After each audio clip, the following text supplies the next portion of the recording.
আমরা তো এখন শিল্পপতি হয়ে উঠেছি, এটা দেখছি এরকমই একটা সময়ের গল্পে সে পেছনের রবীন্দ্রনাথের গল্পের অ্যাডাপ্টেশন, যেটা ওই সময় কখনো বদলায় না। রবীন্দ্রনাথের যৌবনে তখন 125 বছর আগে, কিন্তু এখন 125 বছর পরেও যে রবীন্দ্রনাথের ক্লাসিক ওই জিনিসটাই হয়। পারমিতাই থাকে, পারমিতার বাবাই থাকে।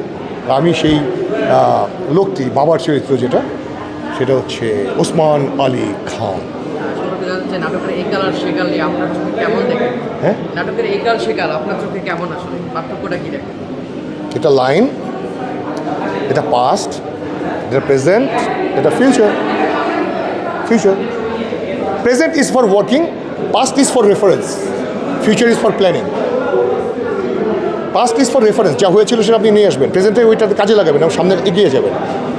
তো এটা বারবার হয়েছে কি, আমাদের সময় দেখেছি যে পেছন থেকে কিছু শেখে না। আমি যে ভুলটা করেছি পরের জেনারেশন সেই ভুল করছে। সেই ভুলটা গোছানোর জন্যে আমাদেরও রেসপেক্ট করতে হবে যে যা জুনিয়র জেনারেশন আছে তারা ভালো করছে, এটাকে অ্যাপ্রিসিয়েট করতে হবে, নতুন কিছু দেখতে হবে যে আছে কি না সেটা নিতে হবে। জুনিয়ররাও ভাববে যে সিনিয়ররা যা করেছে তারা ওল্ড হ্যাগার্ড না, তারা যা কিছু করেছে হ্যাঁ সেটা ভালো।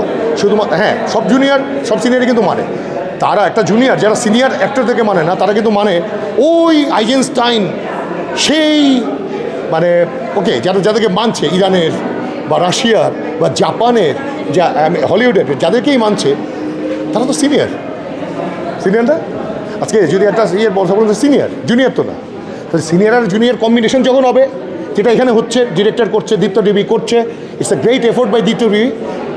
আমি মনে করি যে ওরকম একটা সিরিজ মনে করে, ওরকম একটা পরিচালকের আন্ডারে, ওরকম একটা চ্যানেলেই আসলে আমি আমার জীবনের প্রথম 35 বছরের মেগা সিরিয়ালটা করলাম। দেখেন মেগা সিরিয়াল, বোঝা যাবে।